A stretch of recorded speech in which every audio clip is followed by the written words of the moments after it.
to join hands with little white boys and white girls as sisters and brothers. I have a dream today.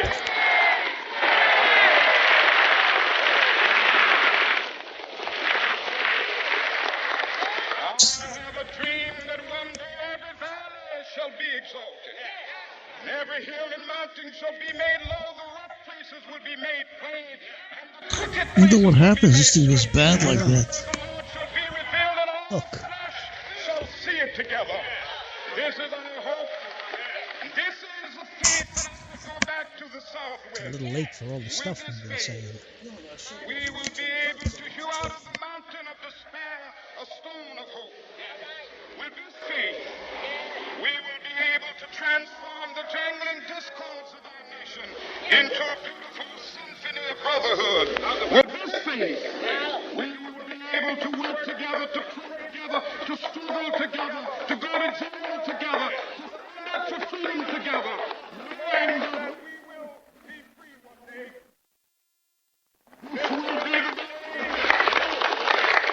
This will be the day when all of God's children will be able to sing with new meaning, My Country Tears of Thee.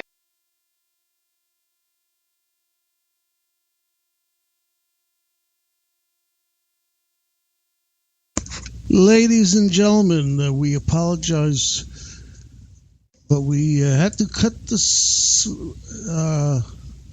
recording, this playing of excuse me, let's start again. We had to cut the Dr. Martin Luther King speech short because of quality of the broadcast. So you're only hearing the first 5 minutes. You only heard the first 5 minutes or so of it. We apologize about that. Well, I took some notes that I think we can go over. In the beginning, I'm sure you all heard the part when Dr. King said the Negro people have come to collect America's check for what was promised, and they're collecting on a bad check because America hasn't paid up.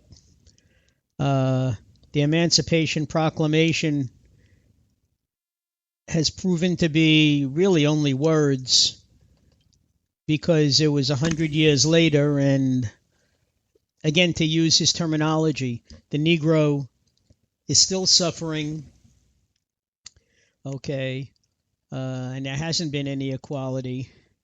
What we're going to touch on today is, to what extent do you think Dr. King's speech, his dream, has been realized, if at all? Okay, if you read the blurb that we typed up, you know, we just completed a week with the Republican and Democratic debates. I have a feeling that Dr. King would not be too happy with the state of affairs in our country.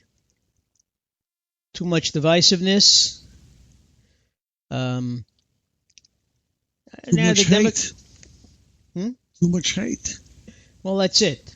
You know, the Democratic Party bears some guilt, but the Republican Party, if you listen to what they want to do, I mean, they just, you know, they want voter registration, ID cards. They want to take the rights away from people to vote instead of making it easier for people to vote.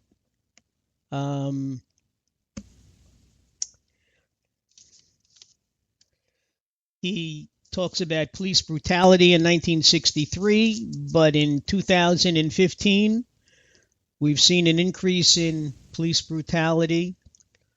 We don't even know if it's an increase or just an increase in visibility of police brutality. That's right. Is it because it's more people are taking pictures, or it's being reported? Now, we do have,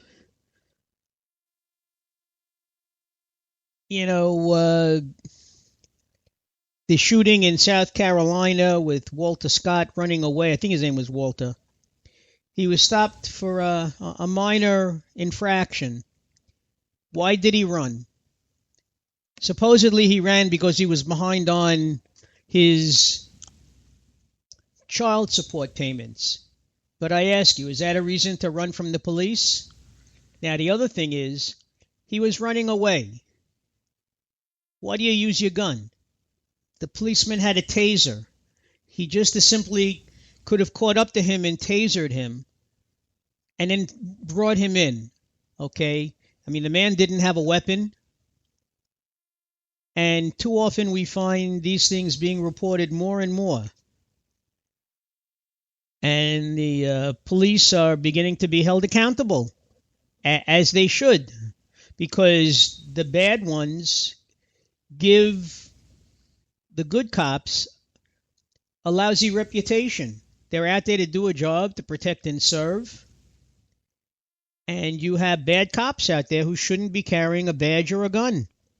They just had another cop shooting they were showing. I don't know if you saw it. I didn't hear too much about it. Where this unarmed kid was shot, and then after he was shot, the cop was standing on top of him with his foot over his body. I didn't see that one, yeah. If anybody knows about that shooting, let us know. Phone number is 516. That's as far as I know. 336-8510. Yeah, it was just I saw the last couple of seconds of it. Looks like he was shot, and then the cop was just like standing over his foot over him like he had a trophy. I'm not sure if the kid was dead or not. And then you know, on the other side of the coin, you have what happened in Philadelphia last week or 10 days ago, where a cop was on patrol and a guy ran up to him.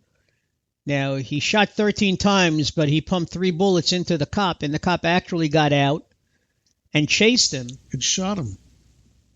He chased him down, and for no apparent reason, although that one they linked to terrorism, because they said that they found things on the guy's computer where he had been radicalized, okay, and, you know, that's a whole other ball game. But, you know, then you have Kamir Rice in Cleveland, who I believe had a children's gun, but it looked real, 12 years old. And one of the cops was just found not guilty. Okay. But what parent allows your children to play with guns that look so real and walk out of the house with it? I mean, you have to be crazy. These days, anyway. I mean, years back, a lot of kids played, you know, with guns, but it didn't seem to be as bad. I mean, when we were kids, we played cowboys and Indians with cap guns, you know, and even that was a stretch. But in society today, the way things are, to allow your children to do something like that and go out, no matter where you live, it's really, you know, it's nuts. It really is nuts. It is. But we are going to be talking about Dr. King, and we're going to be talking about the debates, as I said, and got some tragic news from the world of music again. You remember 2 weeks ago we learned that David Bowie passed away, or last Monday actually, a week ago. He was celebrating his 69th birthday on a Friday, and Monday he passed away from cancer. Today we found out that David Fry, one of the founders and lead guitarist, singer of the group The Eagles, succumbed to rheumatoid arthritis, colitis, and pneumonia. So let's listen.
pretty boys she calls friends, how they dance in the courtyard, sweet summer sweat.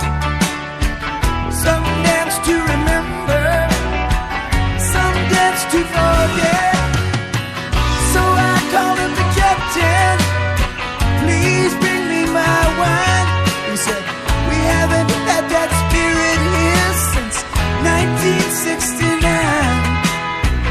And still those voices are calling from far away. Wake you up in the middle of the night just to hear them say, welcome to the Hotel California. Such a lovely place, such a lovely place, such a lovely face. We're living it up at the Hotel California. What a nice surprise, what a nice surprise. Bring your alibis. Mirrors on the ceiling, the pink champagne on ice. And she said, we're all just prisoners here of our own device. And in the master's chambers, gathered for the feast, stab it with their stealing knives, but they just can't kill the beast. Last thing I remember, I was running for the door. I had to find a passage back to the place I was before. Relax, said the nightman, we are programmed to receive. You can check out anytime you like, but you can never leave.